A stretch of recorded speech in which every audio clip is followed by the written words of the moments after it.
Hello दोस्तों, Aaradhya race academy के YouTube channel में आप सभी का स्वागत है। दोस्तों, राजस्थान लोक सेवा आयोग द्वारा आयोजित फर्स्ट ग्रेड शिक्षक भर्ती परीक्षा 2024 के नवीनतम पाठ्यक्रम के अनुसार फर्स्ट पेपर के लिए मॉडल पेपर की टेस्ट सीरीज शुरू की गई थी, जिसमें अपने दोस्तों 23 मॉडल पेपर हैं वो कंप्लीट हो चुके हैं। आज अपना 24 नंबर का मॉडल पेपर है। कुल 75 प्रश्न इसमें शामिल किए गए हैं और हूबहू आपको ऐसा ही पेपर है वो परीक्षा में देखने को मिलेगा।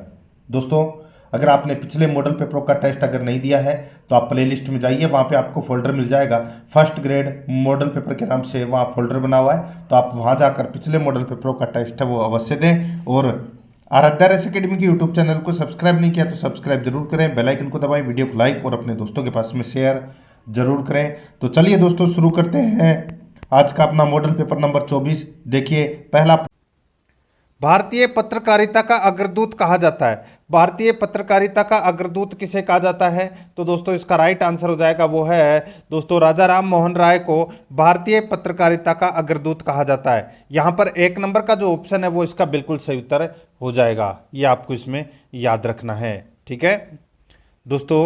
आगे देखिए, यहाँ पे सेकंड नंबर का प्रश्न है, जलियांवाला बाग हत्याकांड की जांच के लिए बनाई गई समिति का नाम क्या था? बताइए। ये तो सभी को पता भी होगा दोस्तों, जलियांवाला बाग हत्याकांड की जांच के लिए बनाई गई समिति का नाम क्या था? तो दोस्तों उस समिति का नाम था हंटर कमीशन। क्या था? हंटर कमीशन, ठीक है। और उसके अध्यक्ष थे जीसी हंटर।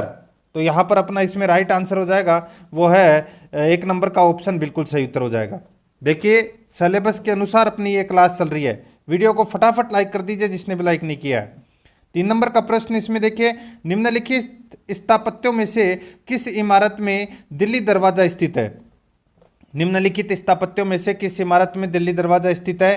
तो इसका राइट आंसर हो जाएगा दोस्तों, देखिए यहां पर मैं आपको बताऊं तो सीधा सा राइट आंसर हो जाएगा अपना इसमें मांडू का किला, ठीक है। तो दोस्तों यहां पर क्या पूछा गया है कि स्थापत्यों में से किस इमारत में दिल्ली दरवाजा स्थित है? तो दोस्तों दिल्ली दरवाजा स्थित है तो ये मांडू का किले में है, ठीक है। तो यहां पर अपना इसमें राइट आंसर बी नंबर का ऑप्शन बिल्कुल सही उत्तर हो जाएगा। दोस्तों मांडू का जो किला है इसका निर्माण होशंग शाह ने करवाया था, ठीक है। इसके चारों ओर बुर्ज दीवार का निर्माण हुआ है, ठीक है, जिसमें मेहराब दार प्रवेश द्वार है और किले के प्रवेश द्वार में दिल्ली दरवाजा इसमें स्थित है। तो यहां पर अपना इसमें बी नंबर का ऑप्शन राइट आंसर। 4 नंबर का प्रश्न है, 1857 की क्रांति से संबंधित शाहमल का संबंध किस स्थान से था? 1857 की क्रांति से संबंधित शाहमल का संबंध किस स्थान से था? तो दोस्तों इसका राइट आंसर हो जाएगा वो है अपना इसमें देखिए बड़ौत, इसका राइट आंसर हो जाएगा, ठीक है। यहां पर हम आपको बताऊं, देखिए संबलपुर, सुल्तानपुर और सागर, ठीक है, इनसे संबंध नहीं था। यहाँ पे पूछा गया है कि शाहमल का संबंध है, तो दोस्तों ये बड़ौत से था, ठीक है, बड़ौत परगना। इसका राइट आंसर हो जाएगा डी नंबर का ऑप्शन राइट आंसर। और ये कहां पर है? उत्तर प्रदेश में, ठीक है, याद रखना। आगे देखिए दोस्तों, यहाँ पे 5 नंबर का प्रश्न है, भारतीय स्वाधीनता संग्राम से संबंधित निम्नलिखित घटनाओं पर विचार करना है। दोस्तों अपने को यहाँ पर क्या करना है कि घटनाओं पर विचार करना है कि कौन सी घटना है वो दोस्तों कब हुई थी, ठीक है। दोस्तों यहां पे आप देख सकते हैं, इसमें देखिए सांप्रदायिक पंचाट। दोस्तों सांप्रदायिक पंचाट ये दोस्तों कब,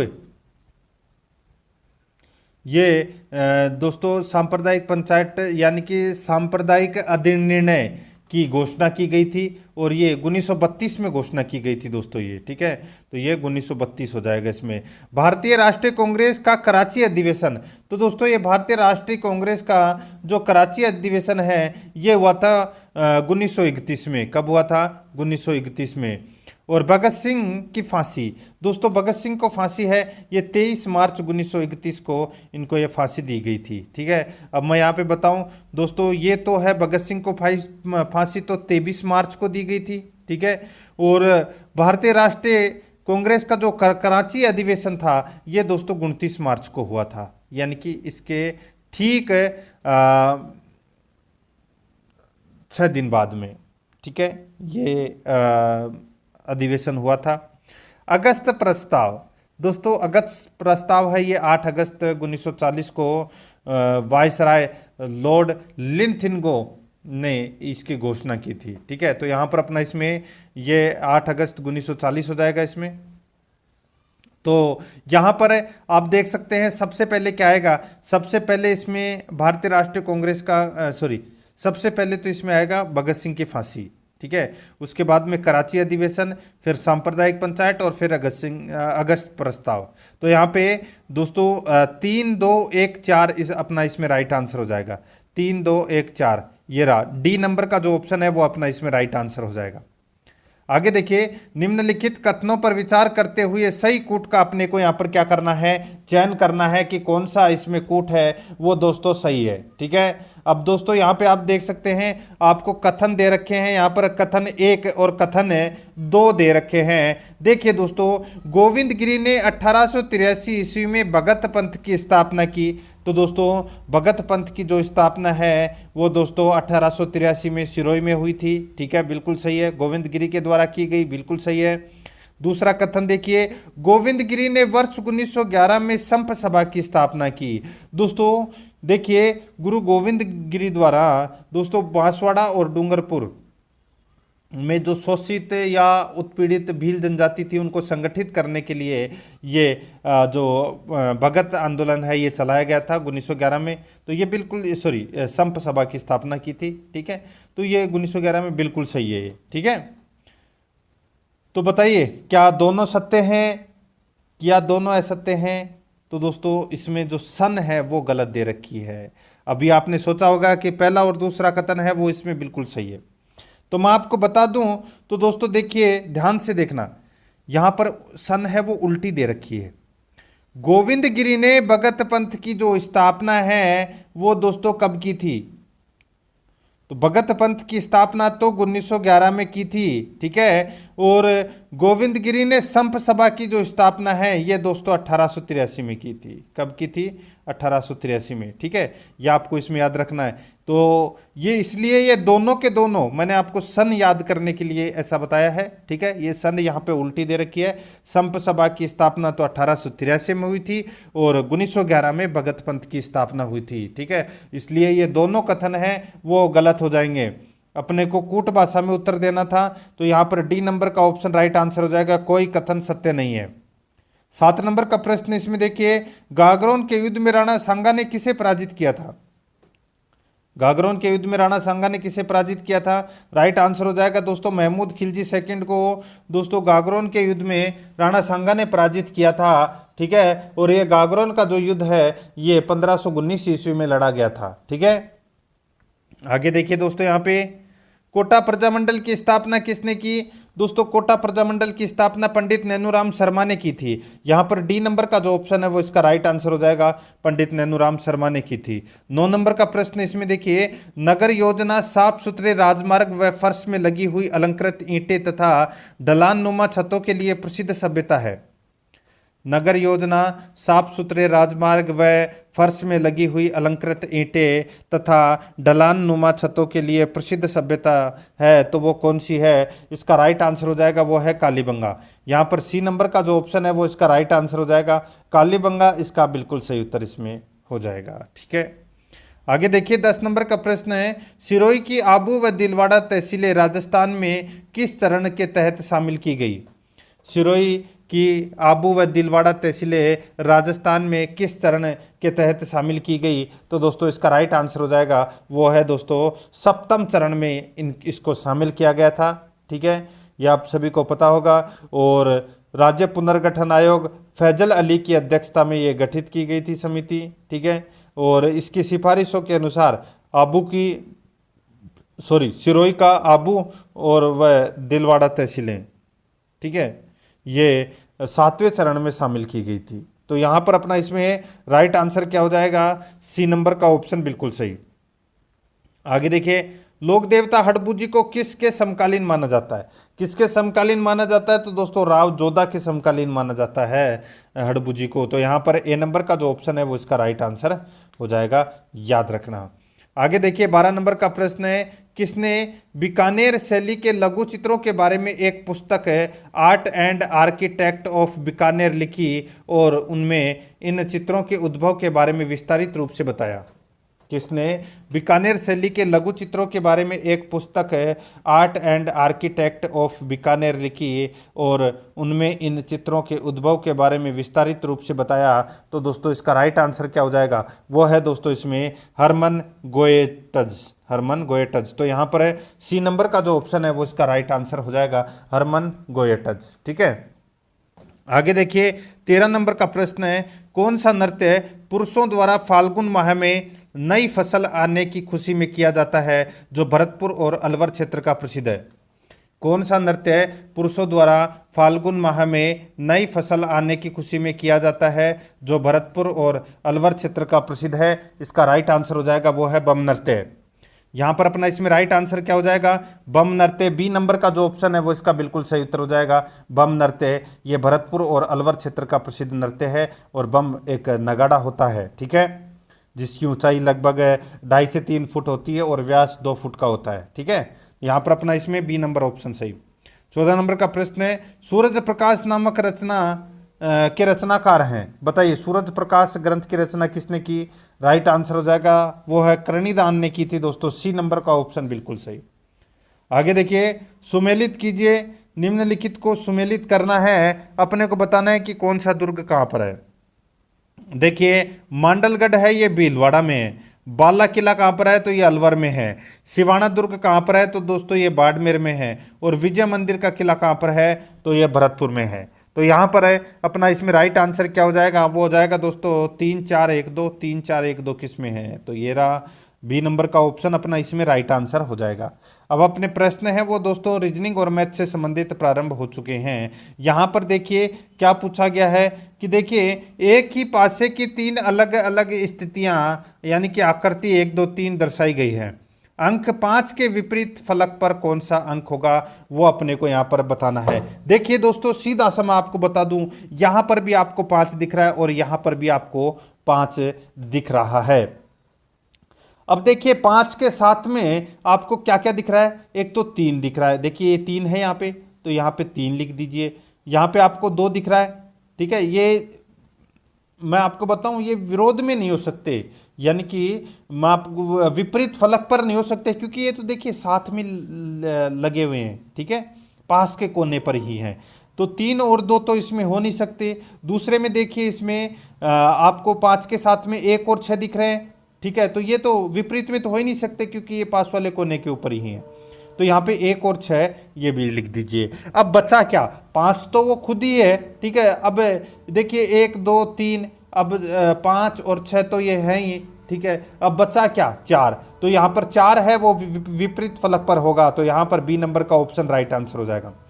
17 नंबर का प्रश्न इसमें देखिए, किसी कोड में दोस्तों बेस्ट वे टू विन को टा का ला जू लिखा जाता है, द वे टू हल 8 लू ला हु फा लिखा जाता है, विन ऑफ द डे को दोस्तों यहाँ पर देखिए ना लू फा का लिखा जाता है, ठीक है। टू सेल ऑफ नाइट को दोस्तों ना ली या ला लिखा जाता है, तो ऑफ द वे को किस प्रकार लिखा जाएगा? यहाँ पर दोस्तों जो भी आपको कॉमन दिख रहा है, ठीक है, जैसे कि यहाँ पर देखिए बेस्ट ऊपर वाली लाइन के अंदर देखिए बेस्ट वे टू विन, तो यहाँ पर वे है वो देखिए, और वे देख लीजिए कौन सी लाइन के अंदर आ रहा है। अब ये देखिए द बेस्ट टू हेल, ठीक है, तो यहाँ पर देखिए दोस्तों वे है वो कॉमन आ रहा है, और देखिए टा का ला जू, और इसमें क्या दे रखा है दोस्तों लू ला हु फा। अब इनमें से कॉमन कौन सा दिख रहा है? यहाँ पर तो दोस्तों वे कॉमन है और इधर टू कॉमन है, ठीक है। तो दोस्तों यहाँ पर देखिए इन दोनों के अंदर जो कॉमन हो जाएगा वो देखिए एक तो ला है, ठीक है, एक तो ला है, ठीक है। और दोस्तों आपको यहाँ पे टू और किस में भी दिख जाएगा क्या? यहाँ पर देखिए टू इसके अंदर भी है, ठीक है। तो इसमें देखिए इसमें क्या है ना ली या ला, ठीक है। तो दोस्तों यहाँ पर जो कोड है, ठीक है, कोड की बात हो रही है, तो दोस्तों यहाँ पर सीधा सा मैं आपको बोलूँ तो इसमें कोड हो जाएगा दोस्तों, देखिए इसमें ना लू फा, ठीक है, ना लूफा, ठीक है। तो यहाँ पे ना लूफा अपना इसमें राइट आंसर हो जाएगा, डी नंबर का ऑप्शन राइट आंसर। आप कॉमन रख के अब उसको आपस में काट देना। आगे देखिए, एक बड़े घन के सभी सतह को पीले रंग से रंगने के बाद उसको 216 बराबर घनों में बांट दिया जाता है, ठीक है। और बात दोस्तों यहाँ पे 216 की हो रही है, तो n क्यूब बराबर 216 है। तो 216 किसका क्यूब होता है? तो दोस्तों ये 6 का क्यूब होता है, ठीक है। कितने का होता है? 6 का क्यूब ये होता है। अब दोस्तों देखिए, ऐसे कितने घन प्राप्त होंगे जिनकी दो सतह रंगीन हो? तो दोस्तों दो सतह रंगीन होने का जो सूत्र है वो है दोस्तों इसमें 12n-2, ये है सूत्र। तो दोस्तों यहाँ पे 12 n कितना है? तो दोस्तों n अपने पास कितना है? 6। n कितना है? 6 - 2। तो दोस्तों 6 में से 2 गए तो कितने बचे? 4। और 12 चौके कितने होते हैं? 12 को 4 से मल्टीप्लाई किया तो कितने हो जाएंगे? 48। तो यहाँ पे 48 इसका राइट आंसर हो जाएगा। 19 नंबर का प्रश्न है, बड़े घन को छोटे छोटे बराबर घनों में बांटने के लिए कितनी बार काटने की आवश्यकता होगी? बड़े घन को छोटे छोटे बराबर घनों में बांटने के लिए कितनी बार काटने की आवश्यकता होगी? तो दोस्तों यहाँ पर देखिए n बराबर कितना है? 6। और दोस्तों घन को काटने की संख्या ज्ञात करने का जो सूत्र है वो क्या है? तो ब्रैकेट n-1 इंटू 3, ठीक है। तो दोस्तों n कितना है? 6। 6 - 1 इंटू 3, ठीक है। तो यहाँ पे 6 में से 1 गया तो कितना बचा? 5। और 5 को 3 से मल्टीप्लाई कर लीजिए, कितना हो जाएगा? 15। तो यहाँ पर डी नंबर का ऑप्शन राइट आंसर आ जाएगा, 15।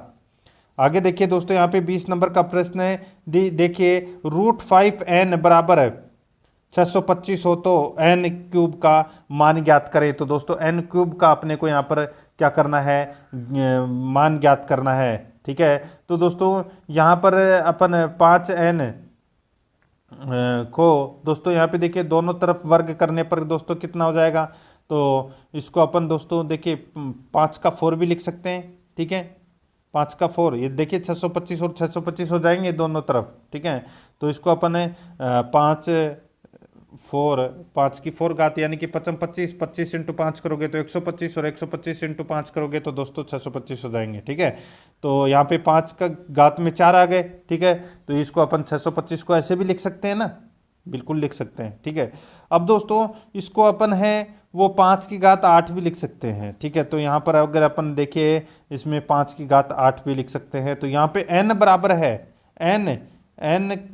n का मान पूछा है दोस्तों यहाँ पे, तो n बराबर है वो क्या आ जाएगा? 8, ठीक है।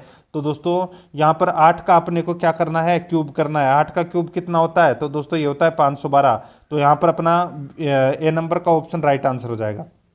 आगे देखिए, 3/8 का दशमलव प्रसार दशमलव के कितने अंक बाद समाप्त होता है? तो दोस्तों कितने अंक बाद समाप्त होता है? तो ये होता है, देखिए आप 3/8 का दशमलव प्रसार के 3 अंक बाद है वो क्या हो जाएगा? समाप्त हो जाएगा, ठीक है। तो दोस्तों इसमें सीधा सा है, यहाँ पर देखिए जैसे 3/8 है, ठीक है। तो इसमें आप 0 जोड़ दीजिए, अब इसमें भाग दीजिए। तो इसमें भाग दोगे तो दोस्तों कितनी बार गया? 8 × 24, पीछे बचे कितने? 6, ठीक है। अब इसमें 0 लगा दिया, फिर 8 का भाग दिया तो कितना हो गया? तो दोस्तों 8 56, ठीक है। 8 × 7 = 56। फिर बचा दोस्तों इसमें कितना? 4, और 4 के आगे 0 लगा दिया, फिर 8 का भाग दिया तो दोस्तों अब की बार पूरा गया, 8 × 5 = 40, ठीक है। तो यानी कि 3 दशमलव के बाद है वो समाप्त हो जाएगा। राइट आंसर हो जाएगा इसमें सी नंबर ऑप्शन, बिल्कुल सही। 21 नंबर प्रश्न है, किसी गोल पहिए की त्रिज्या 1.75 मीटर है, 11 किलोमीटर की दूरी तय करने में इसके द्वारा लगाए जाने वाले चक्रों की संख्या होगी। तो दोस्तों 11 किलोमीटर की दूरी तय करने में इसके द्वारा लगाए जाने वाले चक्रों की संख्या है वो कितनी होगी, वो अपने को यहाँ पर बताना है। दोस्तों यहाँ पर देखिए, एक चक्कर बराबर परिधि, यानी कि परिधि कितनी होती है? तो 2πr। तो दोस्तों माना कि पहिए द्वारा लगाए गए चक्रों की संख्या है वो x है, ठीक है। तो दोस्तों यहाँ पर अपन को देखिए 1.75 मीटर त्रिज्या दे रखी है, तो अपन इसको 175/100 लिख सकते हैं, ठीक है। वृत्त की परिधि होती है 2πr, ठीक है। तो यहाँ पर 2 × 22/7 × 2πr, r कितना है अपना? तो तो दोस्तों आर है 1.75, तो इसको अपन 175 लिख सकते हैं, बटे में अपन 100 लिख देंगे, ठीक है, या आप डायरेक्ट 1.75 भी लिख सकते हैं, ठीक है। तो यहाँ पर अपन ने 175 बटा 100 लिख दिया, इनटू दोस्तों यहाँ पे x बराबर दोस्तों यहाँ पर देखिए 11 किलोमीटर की दूरी तय करने में, तो यहाँ पर है दोस्तों 11 किलोमीटर, यानी कि इसको अपन 11,000 लिख सकते हैं 11 किलोमीटर को, ठीक है। अब दोस्तों इसको काट लीजिए, सीधा सा आप काटोगे तो दोस्तों इसमें 1,000 आ जाएगा, कितना आ जाएगा 1,000। तो यहाँ पर अपना इसमें देखिए चक्कर लगाने की जो संख्या है वो 1,000 होगी, यहाँ पर ए नंबर का ऑप्शन राइट आंसर।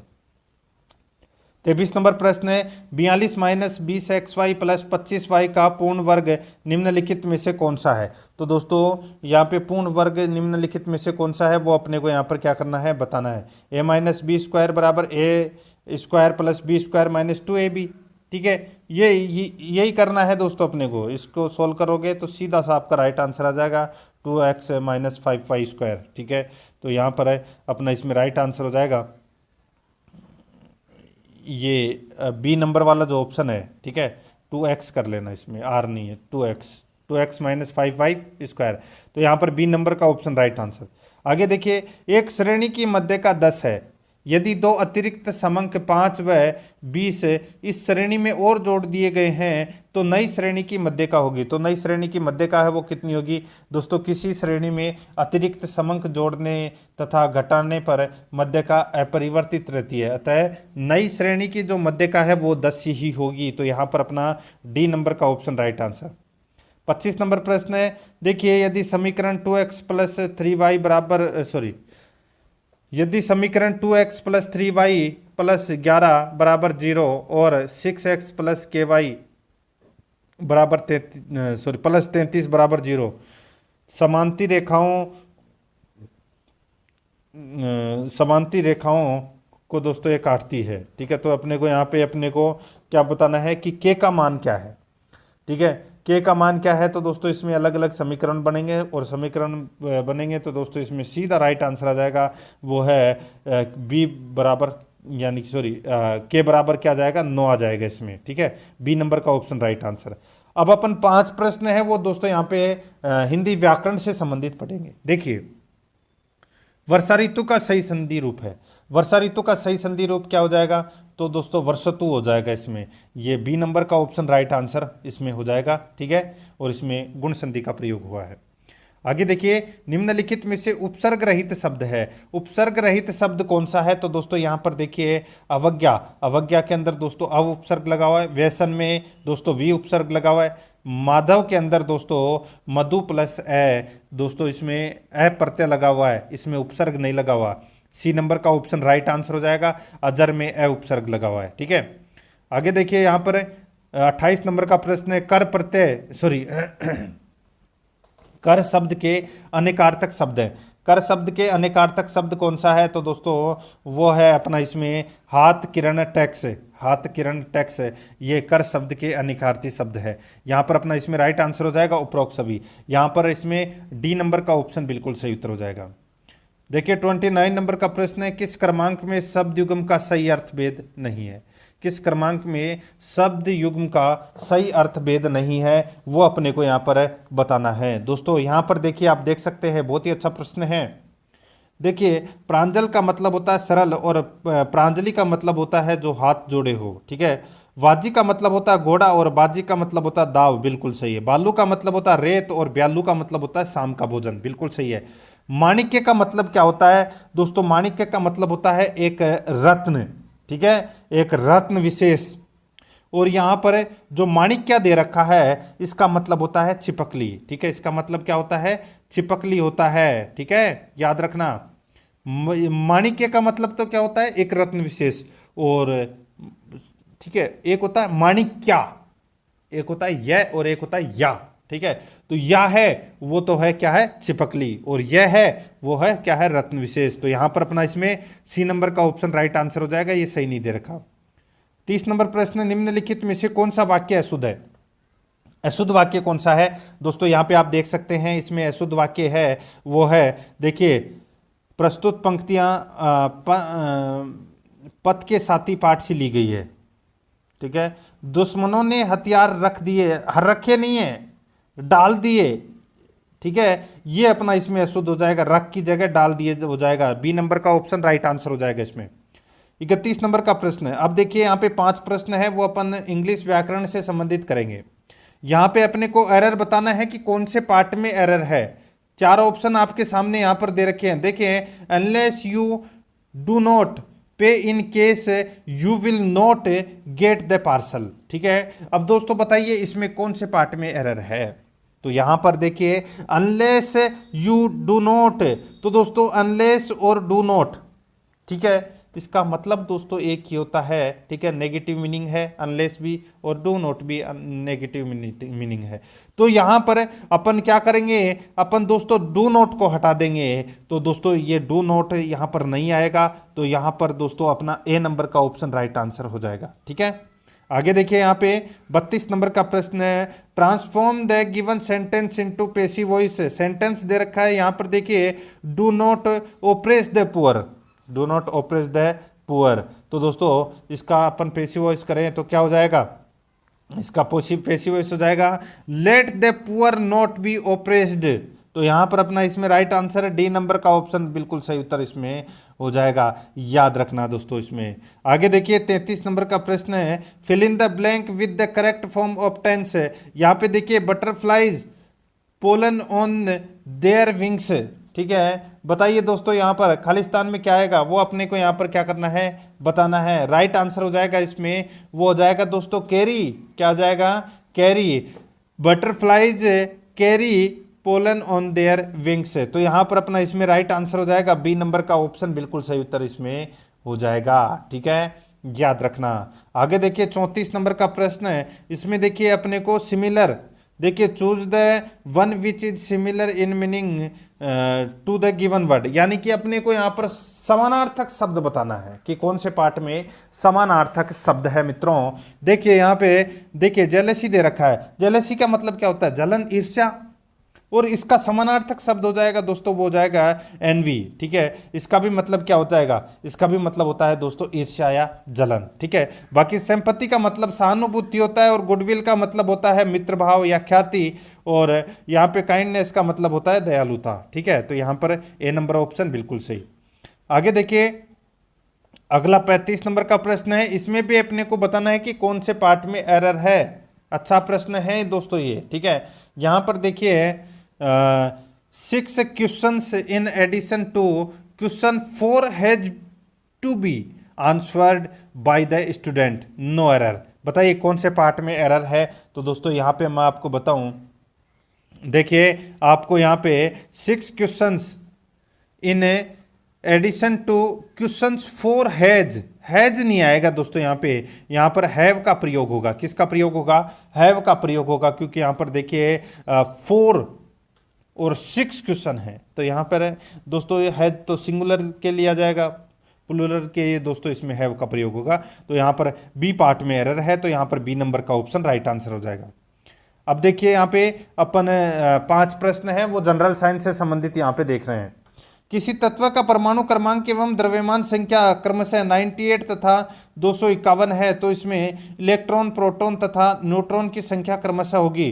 तो बताइए दोस्तों किसी तत्व का परमाणु क्रमांक एवं द्रव्यमान संख्या क्रमशः 98 तथा 251 है, तो इसमें इलेक्ट्रॉन, प्रोटॉन तथा न्यूट्रॉन की संख्या क्रमशः होगी। यहाँ पर अपना इसमें राइट आंसर हो जाएगा, वो है दोस्तों देखिए इलेक्ट्रॉन 98, प्रोटॉन 98 और न्यूट्रॉन हो जाएगा दोस्तों इसमें 153, ठीक है। तो यहाँ पर अपना इसमें राइट आंसर क्या हो जाएगा, ए नंबर का जो ऑप्शन है वो इसका बिल्कुल सही उत्तर हो जाएगा, ठीक है, याद रखना। 251 में से दोस्तों इसमें 98 माइनस हो जाएंगे, ठीक है, बचेंगे कितने, 153, और वही क्या हो जाएगा, न्यूट्रॉन की संख्या हो जाएगा। आगे देखिए दोस्तों यहाँ पे कार्बन का रेडियो एक्टिव समस्थानिक है, तो वो कौन सा है, वो है दोस्तों कार्बन 14। यहाँ पर बी नंबर का ऑप्शन राइट आंसर हो जाएगा इसमें, ठीक है। आगे देखिए यहाँ पे 38 नंबर का प्रश्न है, निम्नलिखित में से किन पेशियों में लैक्टिक अम्ल का जमाव होता है। बताइए किन पेशियों में लैक्टिक अम्ल का जमाव होता है, इसका राइट आंसर क्या हो जाएगा, वो है दोस्तों अपना इसमें बताइए कौन सा, तो दोस्तों इसका सही उत्तर हो जाएगा वो है दोस्तों ऐच्छिक पेशियों में। ए नंबर का जो ऑप्शन है वो इसका राइट आंसर हो जाएगा ऐच्छिक पेशियों में। आगे देखिए 39 नंबर का प्रश्न है, अग्न्याशय की ए कोशिकाओं द्वारा स्रावित हार्मोन है। अग्न्याशय की ए कोशिकाओं द्वारा स्रावित हार्मोन है तो वो कौन सा हार्मोन है? वो है दोस्तों ग्लूकागोन। तो यहाँ पर बी नंबर का ऑप्शन राइट आंसर हो जाएगा ग्लूकागोन, इसका बिल्कुल सही उत्तर हो जाएगा इसमें। 40 नंबर का प्रश्न इसमें देखिए, निम्नलिखित में से असुमेलित है। निम्नलिखित में से असुमेलित है तो वो कौन सा असुमेलित है? यहाँ पर आपको दोस्तों पता चल गया होगा। देखिए बल का एसआई मात्रक क्या होता है? न्यूटन, बिल्कुल सही है। बल का एमकेएस मात्रक, दोस्तों बल का एमकेएस मात्रक होता है किलोग्राम इंटू न्यूटन बटे सेकंड स्क्वायर। ये होता है, यहाँ पर जूल है वो दोस्तों इसमें गलत दे रखा है, ठीक है, ये आपको इसमें याद रखना है। और बल का सीजीएस मात्रक है वो डाइन होता है, बिल्कुल सही है, ठीक है। तो इसमें राइट आंसर क्या हो जाएगा? बी नंबर का ऑप्शन बिल्कुल सही। जूल की जगह क्या आना चाहिए? किलोग्राम इंटू न्यूटन बटे सेकंड स्क्वायर। आगे देखिए 41 नंबर का प्रश्न है। अब 5 प्रश्न यहाँ पे अपन पॉलिटिकल साइंस के पढ़ेंगे, बिल्कुल सिलेबस के अकॉर्डिंग अपन चल रहे हैं, ठीक है। और अगर आपने पिछले मॉडल पेपर नहीं देखे हैं तो आप प्ले लिस्ट में जाइए, वहाँ पे आपको फर्स्ट ग्रेड के नाम से अलग अलग फोल्डर मिल जाएंगे, तो आप वहाँ जाकर पिछली क्लासेज जरूर देखें। निम्नलिखित में से राष्ट्रपति पद के लिए कौन सी योग्यताएं निर्धारित की गई है? तो दोस्तों कौन सी योग्यताएं निर्धारित की गई है राष्ट्रपति पद के लिए? देखिए वह भारत का नागरिक हो, बिल्कुल सत्य बात है साहब, भारत का नागरिक तो होना ही चाहिए। जब राष्ट्रपति भारत का बना रहे हैं तो दोस्तों राष्ट्रपति भारत का होना ही चाहिए, ठीक है। नंबर पहला कथन बिल्कुल सही है। दूसरा कथन देखिए दोस्तों, इसमें वह 35 वर्ष की आयु पूर्ण कर चुका हो, बिल्कुल सही है, पूर्ण कर चुका हो 35 वर्ष की आयु, ठीक है। और आगे देखिए वह लोकसभा का सदस्य निर्वाचित होने के लिए अहिर्त हो, बिल्कुल सही है। तो दोस्तों यानी कि लोकसभा सदस्य के लिए जो योग्यताएं हैं वो भी इसमें होनी चाहिए। तो दोस्तों इसमें तीनों ही जो कथन है वो दोस्तों इसमें सही है राष्ट्रपति के पद के लिए। तो राइट आंसर हो जाएगा डी नंबर का ऑप्शन सही उत्तर, उपरोक्त सभी। 42 नंबर का प्रश्न है, संयुक्त राज्य लोक सेवा आयोग का गठन किसके द्वारा किया जाता है? तो दोस्तों मित्रों किसके द्वारा किया जाता है? राइट आंसर हो जाएगा इसमें वो किया जाता है दोस्तों, इसका बताइए। तो दोस्तों ये राज्य विधानमंडल के आग्रह पर संसद द्वारा दोस्तों राज्य लोक सेवा आयोग का गठन है वो किया जाता है। यहां पर अपना इसमें राइट आंसर हो जाएगा सी नंबर ऑप्शन सही। 43 नंबर का प्रश्न है, निम्नलिखित में से कौन प्रधानमंत्री बनने से पूर्व किसी राज्य के मुख्यमंत्री नहीं रहे हैं? किसी राज्य के मुख्यमंत्री नहीं रहे हैं दोस्तों। देखिए चंद्रशेखर, ठीक है, चंद्रशेखर है ये प्रधानमंत्री बनने से पूर्व किसी राज्य के मुख्यमंत्री नहीं रहे। तो यहां पर अपना इसमें राइट आंसर ए नंबर का ऑप्शन हो जाएगा इसमें, ठीक है। एच.डी. देवगौड़ा ये दोस्तों कर्नाटक के मुख्यमंत्री रह चुके हैं। पीवी नरसिंह राव ये दोस्तों आंध्र प्रदेश के मुख्यमंत्री रह चुके हैं। और यहाँ पे चरण सिंह ये दोस्तों उत्तर प्रदेश के मुख्यमंत्री रह चुके हैं। राइट आंसर अपना इसमें ए नंबर ऑप्शन हो जाएगा। आगे देखिए भारत के संविधान में राज्यसभा के सदस्यों के चुनाव की प्रक्रिया का समावेश कौन से देश से किया गया है? बताइए। भारत के संविधान में राज्यसभा के सदस्यों के चुनाव की प्रक्रिया का समावेश कौन से देश से किया गया है? इसका राइट आंसर हो जाएगा वो है दोस्तों इसमें दक्षिण अफ्रीका। तो इसमें सही उत्तर हो जाएगा सी नंबर का ऑप्शन बिल्कुल सही, दक्षिण अफ्रीका। 45 नंबर प्रश्न है, संसद के दोनों सदनों की संयुक्त बैठक की अध्यक्षता निम्नलिखित में से कौन करता है? तो दोस्तों कौन करता है? सही उत्तर हो जाएगा दोस्तों लोकसभा अध्यक्ष करता है।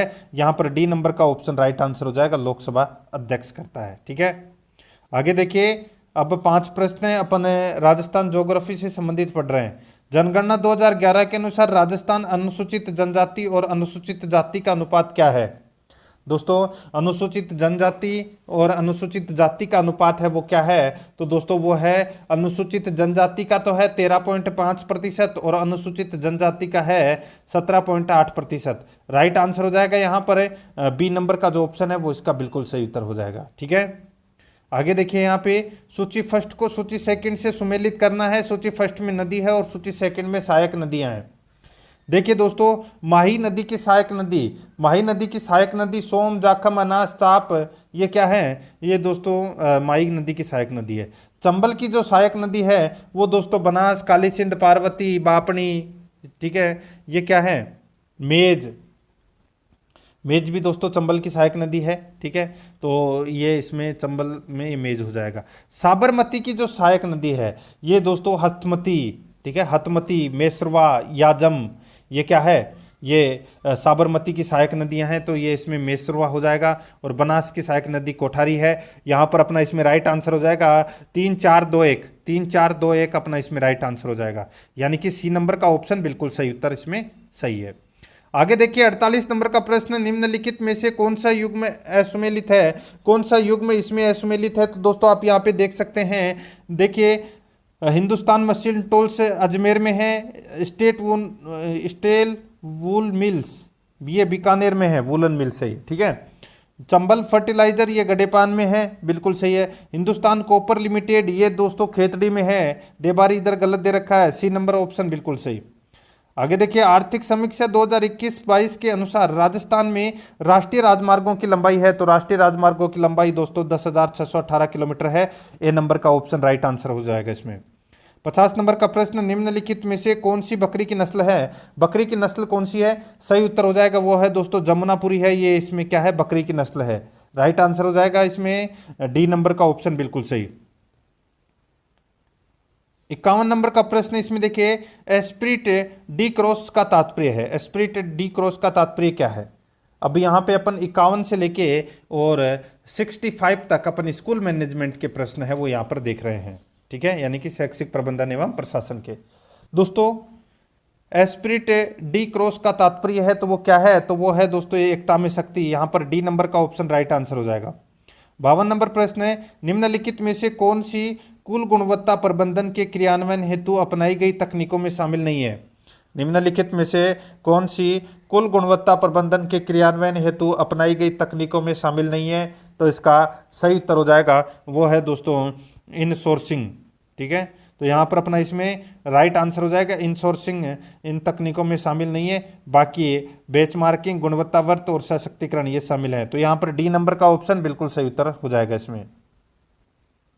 आगे देखिए निरीक्षण एक आधार है जिस पर शिक्षण में उन्नति के सभी कार्यक्रम बनाए जाने चाहिए, उपयुक्त परिभाषा का संबंध किससे है, बताइए।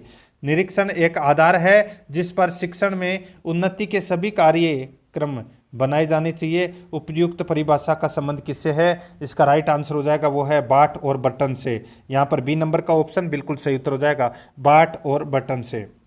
54 नंबर का प्रश्न है, निम्नलिखित में से कौन सी एक नेतृत्व शैली है, कौन सी एक नेतृत्व शैली है, तो दोस्तों पिता तुल्य, पिता तुल्य है वो क्या है, एक नेतृत्व शैली है दोस्तों, राइट आंसर हो जाएगा इसमें 4 नंबर का सॉरी सी नंबर का ऑप्शन राइट आंसर हो जाएगा इसमें।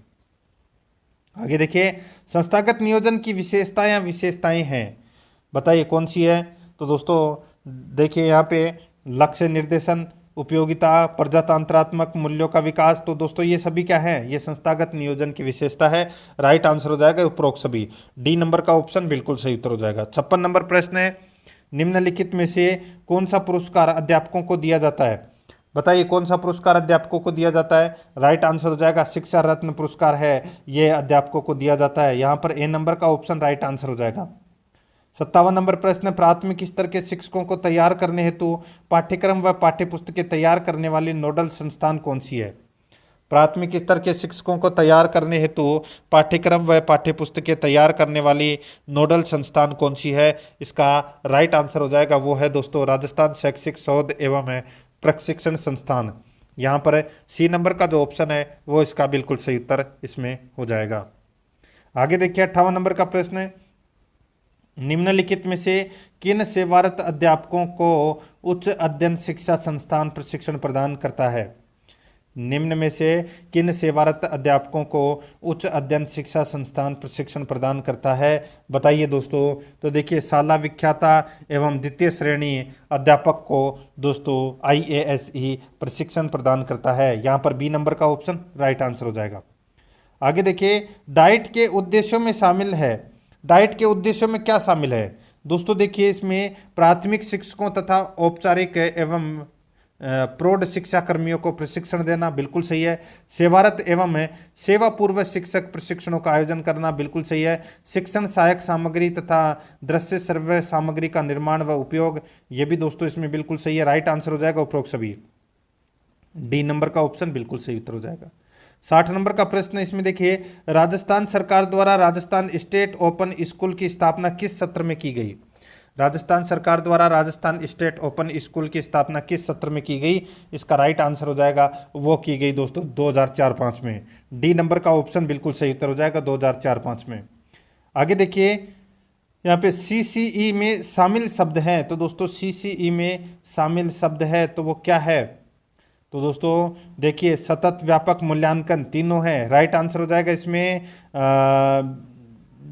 डी नंबर का ऑप्शन राइट आंसर हो जाएगा। आगे देखिए, प्राथमिक शिक्षा का या के प्रमुख कार्य हैं, तो दोस्तों क्या प्रमुख कार्य हैं? देखिए, प्रारंभिक शिक्षा नीति का निर्धारण एवं क्रियान्वयन करना, प्रारंभिक शिक्षा के क्षेत्र में शैक्षिक गतिविधियों का विकास करना, अनौपचारिक शिक्षा एवं साक्षरता को बढ़ावा देना, ये सभी प्रारंभिक शिक्षा के प्रमुख कार्य हैं। राइट आंसर हो जाएगा उपरोक्त सभी। डी नंबर का जो ऑप्शन है वो इसका बिल्कुल सही उत्तर हो जाएगा। आगे देखिए, शिक्षा दर्शन व शिक्षावाणी कार्यक्रमों की नोडल एजेंसी है।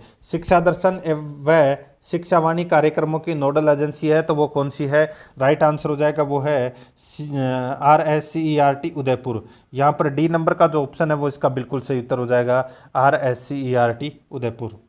64 नंबर का प्रश्न है, प्रारंभिक शिक्षा में कक्षा कौन सी से कक्षा तक की शिक्षा सम्मिलित है? इसका राइट आंसर हो जाएगा कक्षा में दोस्तों प्रारंभिक शिक्षा में कक्षा 1 से कक्षा 8 तक की शिक्षा सम्मिलित है।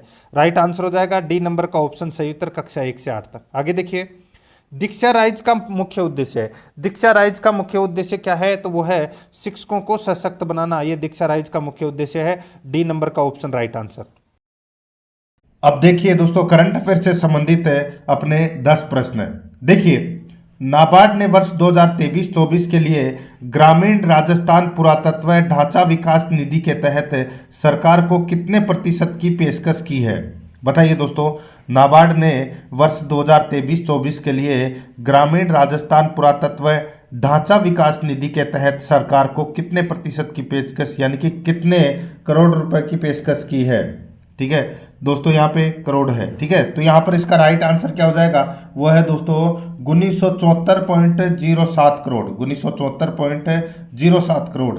ए नंबर का जो ऑप्शन है वो इसका बिल्कुल सही उत्तर हो जाएगा। ठीक है, आगे देखिए, यहाँ पे 67 नंबर का प्रश्न है, हाल ही में जनवरी 2024 में राजस्थान के 5 लोगों को 4 पद्मश्री पुरस्कार से सम्मानित करने की घोषणा की गई है। दोस्तों इनमें कौन सा नाम शामिल नहीं है? बताइए दोस्तों, यहाँ पर इसका राइट आंसर क्या हो जाएगा? 4 पद्मश्री पुरस्कार से सम्मानित करने की घोषणा की है, तो इनमें से कौन सा नाम शामिल नहीं है? इसका राइट आंसर हो जाएगा वो है दोस्तों कौन सा? तो उदयलाल भांड, ये शामिल नहीं है दोस्तों। यहाँ पर बी नंबर का ऑप्शन बिल्कुल सही उत्तर हो जाएगा। आगे देखिए, हाल ही में जनवरी 2024 में राजस्थान के पूर्व उप मुख्यमंत्री और विधानसभा अध्यक्ष का निधन हो गया। हाल ही में जनवरी 2024 में राजस्थान के पूर्व उप मुख्यमंत्री और विधानसभा अध्यक्ष का निधन हो गया, तो इसका राइट आंसर हो जाएगा वो है हरिशंकर भाबड़ा। यहाँ पर ए नंबर का जो ऑप्शन है वो इसका बिल्कुल सही उत्तर हो जाएगा हरिशंकर भाबड़ा। नेक्स्ट आगे देखिए, रतले जल विद्युत परियोजना किस राज्य में स्थित है? रतले जल विद्युत परियोजना किस राज्य में स्थित है? राइट आंसर हो जाएगा वो है दोस्तों ये जम्मू कश्मीर में है। कहाँ पर है? जम्मू कश्मीर में। सी नंबर का ऑप्शन बिल्कुल सही। नेक्स्ट आगे देखिए, जनवरी 2024 में आर्द्र भूमि पर रामसर कन्वेंशन के तहत वेटलैंड सिटी प्रमाणन के लिए भारत से 3 नामांकित प्रस्तुतियां दी गई। राजस्थान के किस शहर का प्रस्ताव शामिल है? बताइए। जनवरी 2024 में आर्द्र भूमि पर रामसर कन्वेंशन के तहत वेटलैंड सिटी प्रमाणन के लिए भारत से 3 नामांकित प्रस्तुतियां दी गई। राजस्थान के किस शहर का प्रस्ताव शामिल है? तो इसका राइट आंसर हो जाएगा वो है दोस्तों उदयपुर का। तो यहाँ पर डी नंबर का ऑप्शन बिल्कुल सही उत्तर हो जाएगा। आगे देखिए, 71 नंबर का प्रश्न है, निम्नलिखित में से किस राज्य ने हाल ही में जनवरी 2024 में संशोधित PKC ERCP लिंक परियोजना के कार्यान्वयन के लिए जल शक्ति मंत्रालय के साथ एक समझौता ज्ञापन पर हस्ताक्षर किए हैं। तो दोस्तों इसका जो राइट आंसर हो जाएगा वो है इसमें कौन सा, तो इसका दोस्तों बिल्कुल सही उत्तर हो जाएगा वो है दोस्तों यहाँ पर राजस्थान मध्य प्रदेश। ठीक है, दोनों है, तो यहाँ पर इसका राइट आंसर हो जाएगा डी नंबर का ऑप्शन बिल्कुल सही, 1 और 2 दोनों सही है। आगे देखिए, हाल ही में सदातंसिक संयुक्त सैन्य अभ्यास राजस्थान में भारत और किस देश के मध्य शुरू हुआ है। हाल ही में सदातंसिक संयुक्त सैन्य अभ्यास राजस्थान में भारत और किस देश के मध्य शुरू हुआ है, तो इसका राइट आंसर हो जाएगा वो है दोस्तों भारत और सऊदी अरब के मध्य ये शुरू हुआ है। यहाँ पर सी नंबर का ऑप्शन बिल्कुल सही उत्तर हो जाएगा। आगे देखिए, उस पेमेंट्स बैंक का नाम बताइए जिसने हाल ही में जनवरी 2024 में ग्रामीण राजस्थान के वित्तीय परिदृश्य को बदलने के लिए हिंदुस्तान जिंक लिमिटेड के साथ एक समझौता ज्ञापन पर हस्ताक्षर किए हैं। उस पेमेंट्स बैंक का नाम बताइए जिसने हाल ही में जनवरी 2024 में ग्रामीण राजस्थान के वित्तीय परिदृश्य को बदलने के लिए हिंदुस्तान जिंक लिमिटेड के साथ एक समझौता ज्ञापन पर हस्ताक्षर किए हैं। तो इसका राइट आंसर हो जाएगा वो है दोस्तों India post payments bank, India post payment bank. तो यहाँ पर बी नंबर का जो ऑप्शन है वो इसका बिल्कुल सही उत्तर हो जाएगा। आगे देखिए, इंटरनेशनल केमल फेस्टिवल का आयोजन राजस्थान के किस शहर में किया गया। इंटरनेशनल केमल फेस्टिवल का आयोजन राजस्थान के किस शहर में किया गया, तो दोस्तों ये किया गया बीकानेर में। तो यहाँ पर अपना इसमें राइट आंसर क्या हो जाएगा, बीकानेर, 6 नंबर का ऑप्शन बिल्कुल सही उत्तर हो जाएगा। आगे देखिए, हाल ही में जनवरी 2024 में घुड़सवारी खेल के लिए अर्जुन पुरस्कार पाने वाली पहली भारतीय महिला कौन बनी। हाल ही में जनवरी 2024 में घुड़सवारी खेल के लिए अर्जुन पुरस्कार पाने वाली पहली भारतीय महिला कौन बनी, तो इसका राइट आंसर हो जाएगा वो है दोस्तों कौन बनी, तो ये बनी दोस्तों दिव्या कृति सिंह। 10 नंबर का जो ऑप्शन है वो इसका बिल्कुल सही उत्तर हो जाएगा। तो दोस्तों इसी के साथ मैंने आपको ये 24 नंबर का जो मॉडल पेपर है वो कंप्लीट करवा दिया है। प्रश्न कैसे लगे कमेंट में जरूर बताएं, और आराध्या रस अकेडमी के यूट्यूब चैनल को सब्सक्राइब नहीं किया तो सब्सक्राइब जरूर करें, बेल आइकन को दबाएं, वीडियो को लाइक और अपने दोस्तों के पास में शेयर जरूर करें। मिलते हैं दोस्तों नेक्स्ट वीडियो में। जय हिंद, जय भारत।